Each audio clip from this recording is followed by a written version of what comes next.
What's up, guys? Nuance Bro checking in, and today we're going to be talking about a very important story that wasn't talked about much in the news but was recently revealed. One of America's closest allies was apparently spying on Americans, and in particular, even possibly President Trump. Now, I'll let you guess who that was. Who's that Pokemon? It's Prime Minister Netanyahu. That's right, it was Israel. According to Politico, this was published September 12th, 2019, so just the other day.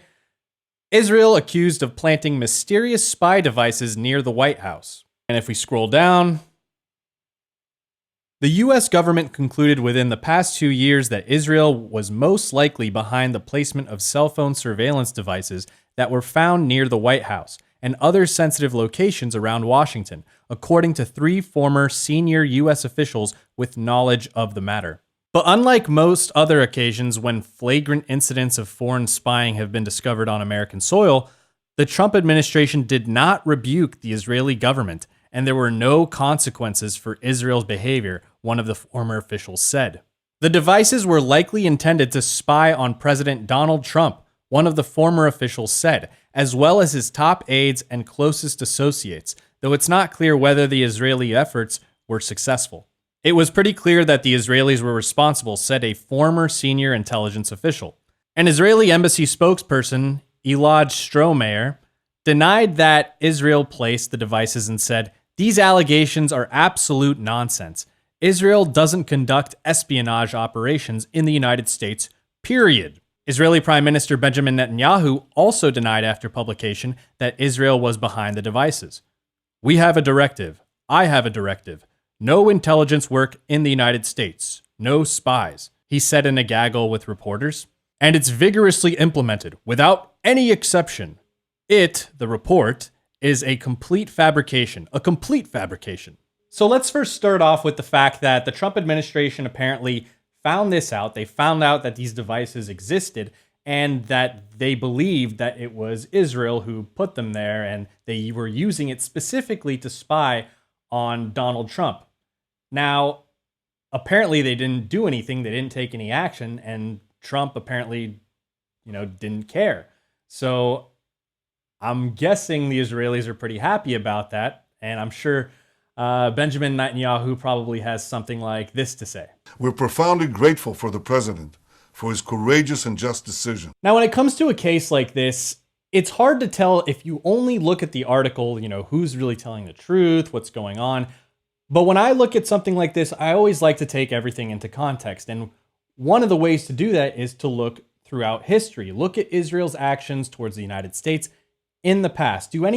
Does anything in this existing story in our current day match up with anything that's happened in the past? Well, that's what I'm going to do today. I'm going to show you guys kind of how I don't really believe what Israel's saying here, and if those devices were indeed found and the intelligence officials say it was most likely Israel, that it most likely was. So let's take a look at some of that corroborating information. Now, the first thing I'd like to talk about is probably one of the most infamous cases of Israeli espionage within the United States, and that's the Jonathan Pollard case in the 80s. Now, I've talked about this before on the channel, but Jonathan Pollard, as you can see here, is a former intelligence analyst for the United States government. In 1987, as part of a plea agreement, Pollard pleaded guilty to spying for and providing top secret classified information to Israel. He was sentenced to life in prison for violations of the Espionage Act. Now, this is a New York Times piece from 1985, right when this story kind of broke out.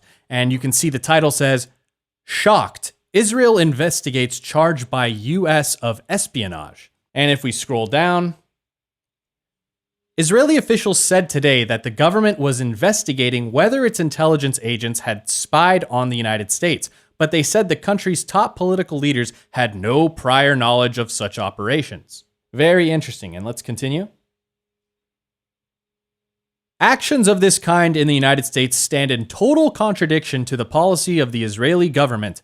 It is Israel's policy to refrain from any intelligence activity related to the United States, in view of the close and special relations of friendship prevailing between the two countries. So you can see in 1985, they're saying, we don't know anything about this. I mean, we have no idea. And if it did happen, like, we had nothing to do with it. And you look closer down, they say it's our policy to never do any sort of operations in the United States. That goes totally contradictory to our policy. So they were saying the same kind of things back then as they're saying now about this policy of never spying in the United States. Now let's continue. So 2 years later, in 1987, you can see in this article from the Pittsburgh Press, Israel apologizes for Pollard's spy plot. And if we go and zoom in here on the bottom of the first paragraph, Defense Minister Yitzhak Rabin and other Israeli leaders tried to quiet the controversy and move toward restoring U.S. faith in Israel by apologizing to the Reagan administration and the American people. And if we go to the bottom of the paragraph, we can see it was an exception, a very unique exception vis-a-vis Israel policy, said Rabin, who has said he and other government leaders were unaware of the spying. So you can see earlier they were saying it's against our policy, we don't do this. Netanyahu said we don't spy in the United States, period. But of course, the Pollard case, oh, well, now that you've discovered it, this was a one-time exception. It was a mistake. We shouldn't have done it. And of course, nobody in the country knew. And even at the time, when they even admitted this part, they were still trying to spin it as if he was sort of like this rogue operator and that they denounced his actions, they didn't support it at all, and that he wasn't being paid. And of course, later in 1998, they admitted that he was being paid, and then folks like Netanyahu were actually lobbying for his release, and we'll get into that a little bit later in this video, but then they started embracing him and trying to fight for his release so he could come and live in Israel, and then the people were celebrating when they heard the news of his release, just a few years ago. So you can already see there's a history of lying to the United States here. Now, some people might say, well, the Pollard case is the only exception. That's the only one that happened in the last few decades, and Israel hasn't done anything since in the United States. Well, you can feel free to believe that. That's kind of naive. But of course, there's also the case of urban moving systems, which is a case that happened around 9/11. As you can see here from an article in ABC News in 2002, the white van. Were Israelis detained on September 11th? Spies? And if we scroll down, the FBI believed urban moving may have been providing cover for an Israeli intelligence operation. After the 5 men were arrested, the FBI got a warrant and searched Urban Moving's Weehawken, New Jersey offices. The FBI searched Urban Moving's offices for several hours, removing boxes of documents and a dozen computer hard drives. The FBI also questioned Urban Moving's owner. His attorney insists that his client answered all of the FBI's questions, but when FBI agents tried to interview him again a few days later, he was gone. The owner had also cleared out his New Jersey home, put it up for sale, and returned with his family to Israel.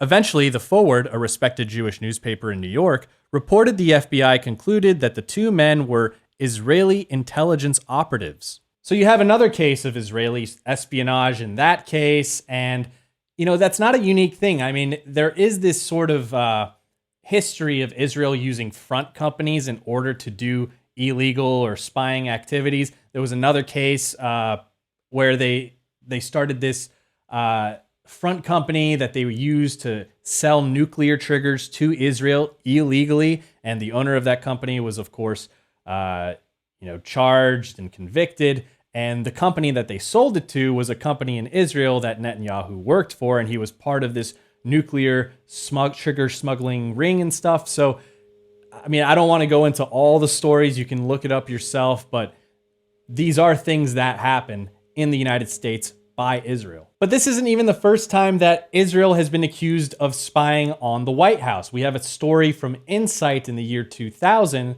where you can see FBI probes espionage at Clinton White House. A foreign spy service appears to have penetrated secret communications in the Clinton administration, which has discounted security and intelligence threats. The espionage operation may have serious ramifications because the FBI has identified Israel as the culprit. More than 24 U.S. intelligence, counterintelligence, law enforcement, and other officials have told Insight that the FBI believes Israel has intercepted telephone and modern communications on some of the most sensitive lines of the U.S. government on an ongoing basis. The worst penetrations are believed to be in the State Department, but others say supposedly secure telephone systems in the White House, Defense Department, and Justice Department may have been compromised as well. Now, it seems we actually might have an idea of kind of why they tapped the White House back in 2000, or at least when that was when it was discovered, but we have an idea of what the Israelis might have gained from that wiretap on Clinton, as you can see from this article in 2014 in the Times of Israel. Netanyahu said to have offered Lewinsky tapes for Pollard. Israel attempted to use tapes of former U.S. President Bill Clinton's steamy conversations with intern Monica Lewinsky to leverage the release of Jonathan Pollard. So you can see in this case that they had blackmail on President Clinton, and they were basically trying to use that to get Jonathan Pollard released. Now you might be asking yourself, well, what does that have to do with Trump? Pollard's already been released. He's in the United States. He can't go to Israel just yet, but he will be able to in a few years. But with President Trump, what's the incentive? Well, with President Trump, blackmail can always work. You could always use blackmail to get what you want. Now, Trump has been pretty friendly with Israel. He's moved the embassy to Jerusalem. He's recognized the Golan Heights as Israel's. He's done a lot of things in Israel's favor, but I'm sure Israel, being smart as they are, they like to have the upper hand on their politicians. And if they can have blackmail, and maybe one day Trump, like for example, he's talking about having talks with Iran. Israel might not like that. If they can come to an agreement and sanctions can be removed from Iran or something to that effect, Israel might not necessarily be in favor of that. So if they have blackmail on the president or anybody else in the White House or whatever, they could use that to their advantage in negotiation tactics. And it wasn't that long ago, just maybe a few weeks or so ago, that Netanyahu said that he wants to take the entirety of the West Bank. So that's just something that's unprecedented, yet he said that they cited support by the United States for this action. They knew that if they did this action under the Trump administration, that Trump wouldn't really take action against them. Now, is that because they think he's just very pro-Israel in general and he would just let that happen? Or is it because they know they have blackmail on him and, you know, if he does anything about it, they'll release all that information that Trump doesn't want? You obviously can't know. This is just speculation, but we have some things, you know, context, the history that kind of informs this sort of speculation. So anyways, guys, I thought I would just report on this story. I think it's an important story. I didn't see the media covering it much because they're just distracted by Trump every 3 seconds. Oh, look, a hurricane, stuff like that. They don't focus on the important issues a lot of times, it seems. Plus obviously the Democratic debates happened, so that kind of buried this story. But it just kind of bothers me when people say that Israel is America's greatest ally when they've done all these things to us in the past, including the Levant affair, USS Liberty attack, some of the things I mentioned in this video. And it just doesn't seem to be a pro-America stance to stand with this foreign country over America. So that's the end of the video, guys. Let me know what you think. I know I get a lot of thumbs down on these videos when I talk about Israel in a negative light, but the facts are the facts. And yeah, don't forget to like, comment, and subscribe. Social media links are in the description box below, as well as merch. And I'll see you next time, bro.